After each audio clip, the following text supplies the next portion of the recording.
भारत के लिए भारत का जन्मा हुआ युवक या युवती शहीद तो हो जाते हैं, लेकिन फिर उनके परिवार में जो डिफ़िकल्टी आती है उसको भारत सरकार कभी भी पूरे तरीके से तौर तरीके से जिसने अपने जीवन का बलिदान दिया, जैसा जो बलिदान दे रहा है उसके समान भारत सरकार में बैठे लोग अपना कर्तव्य निर्वहन नहीं करते हैं। मेरी तो आपसे यही गुजारिश है कि आप जो देश के लिए शहीद होता है उसके परिवार के लिए पूर्ण रूप से भारत सरकार का सहयोग रहे।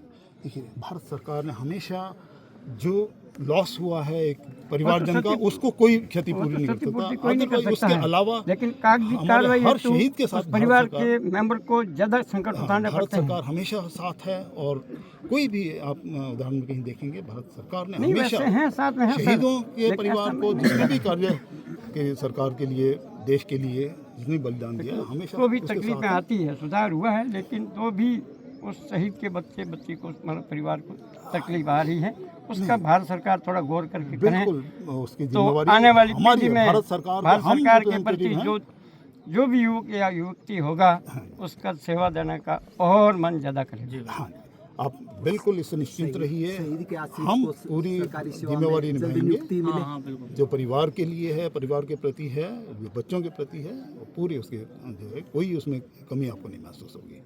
और तो सर, कोई भी एक काम हो, गुजारिश हो आप रहा है ये सर सब आपसे। मैं रिक्वेस्ट शहीद के नाम के ऊपर गांव रेवेन्यू विलेज के अंदर 2 विद्यालय, दोनों विद्यालयों का नामकरण शहीद के नाम पर किया जाए। शहीद डालू राम डूडी राजकीय उच्च प्राथमिक विद्यालय बनानियों की ढाणी या शहीद डालू राम डूडी राजकीय प्राथमिक विद्यालय बनानियों। हमारे गांव के किसी ये बच्चे को कोई हादसा तकलीफ हुआ नहीं है, होगी। अचानक हुआ है, इसलिए इसमें पहले से कोई सोच विचार नहीं किया पहले जा नहीं सकता, साहब। क्योंकि हम कभी चाहते भी नहीं है कि नहीं, कोई ऐसे ऐसा- शहीद की ऐसा हम वो आती, सोच भी लेकिन नहीं रहे थे। अभी जब ये स्टेज आई है तो अब ये चीज हो ही गई है, बिल्कुल इस बारे में हम हर जिला चीज प्रशासन हर राज्य शहीद प्रशासन के बिल्कुल परिवार का विचार मनोबल करेगा। बढ़ाने के लिए ऐसा किया जाता है जी, सरकारी संस्था के बिल्कुल ऊपर। इस बारे में पूरा विचार नाम करेंगे। आजादी के बाद ग्राम पंचायत के प्रथम शहीद है श्री डालू राम जी डूडी। प्रथम शहीद। इसके ना बहुत तो गर्व की ग्राम बात है। पंचायत हेडक्वार्टर के सरकारी विद्यालय का नामकरण अगर डालू राम जी डूडी के नाम पर किया जाए तो हम आपके बहुत बहुत आभारी रहेंगे। हम आपसे उम्मीद करते हैं सर आज ही आप ये प्रपोजल बनाकर जिला प्रशासन को शिक्षा विभाग को बात की भेजें। सहमति हम बने। सदैव आपके आभारी हमारे रहेंगे। साथ हैं जिला बाद में प्रशासन तो के कौन साथ चक्कर काटेंगे? और सब नहीं काटेंगे। बिल्कुल इस बारे में दिन हम हो जावे,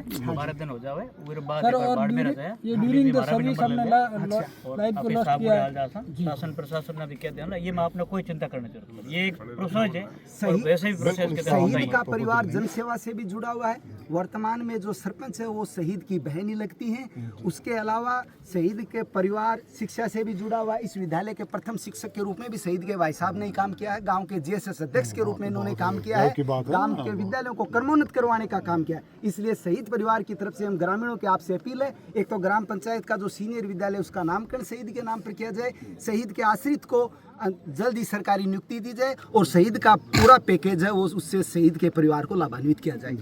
इसमें 2 चीजें आपकी जो आगे जो नियुक्ति के लिए है हम साहब परिवार परिवार के मेंबर ही है। नंबर ले लिया, मैं आपको पूरा प्रोसेस बता दूंगा। आप निश्चिंत रहो, डीआईजी साहब पूरी मदद करेंगे और शासन प्रशासन भी पूरी मदद करेगा। आप जो चाहते हैं उससे भी बेहतर नियुक्ति के लिए आप वो भी निश्चिंत रहो, पूरा बिल्कुल उसके ऊपर निश्चिंत दिया जाएगा और जो आपने स्कूल के नामकरण के लिए जी कहा, जी, उसके ये लिए सर वैसे अनुशंसा भी के साथ हम रेवेन्यू विलेज का और स्कूल का